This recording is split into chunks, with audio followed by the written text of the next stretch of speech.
আমি আবারও চলে যাবো আমাদের প্রতিনিধি অতনু হালদার আমাদের সঙ্গে রয়েছে। অতনু, আমরা জানি গ্যাসের দাম এক লাফে, একেবারে রান্নার গ্যাসের দাম এক লাফে 60 টাকা বেড়েছে। এই যে তেল, গ্যাস আর বাজারে প্রভাব এই যুদ্ধের, এখনো পর্যন্ত কি মনে হচ্ছে, কতটা প্রভাব? দেখো, যথেষ্ট প্রভাব পড়েছে, কারণ শেয়ার বাজারে যথেষ্ট প্রভাব পড়েছে। যেটা বলা হচ্ছে একটা রিপোর্টে, যে শেয়ার বাজার থেকে প্রায় 31 লক্ষ কোটি টাকা উধাও হয়ে গেছে। মানে এতটাই শেয়ার বাজারের পতন হয়েছে, যেখানে 31 লক্ষ কোটি টাকার উধাও হয়ে যাওয়ার কথা বলা হচ্ছে।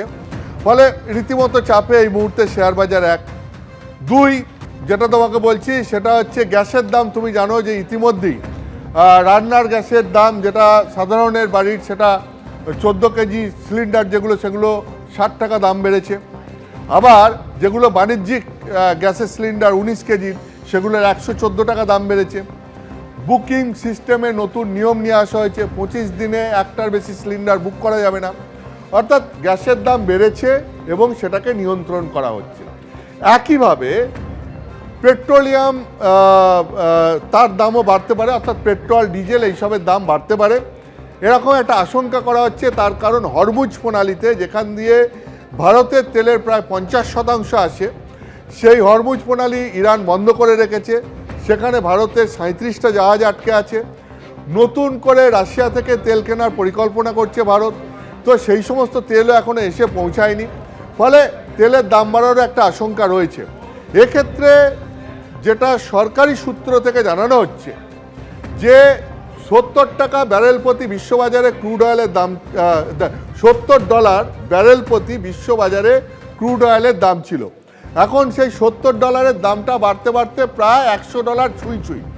কিন্তু ভারত সরকারের তরফ থেকে সূত্র মারফত যেটা জানা যাচ্ছে, যে ভারত সরকার মনে করছে যে $130 পর্যন্ত বিশ্ববাজারে, যতক্ষণ পর্যন্ত না ব্যারেল প্রতি দাম হচ্ছে, ততক্ষণ পর্যন্ত পেট্রোল ডিজেলের দাম না বাড়িয়ে পরিস্থিতি সামাল দেওয়া যাবে।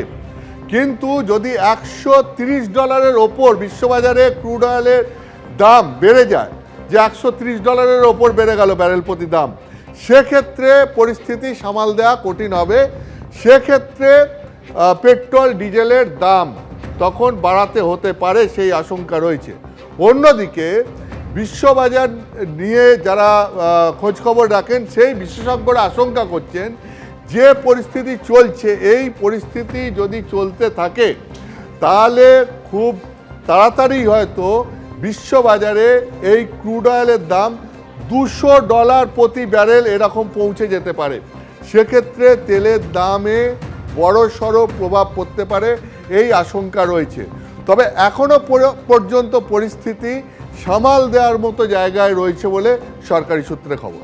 এবিপি আনন্দ, এগিয়ে থাকে, এগিয়ে রাখে।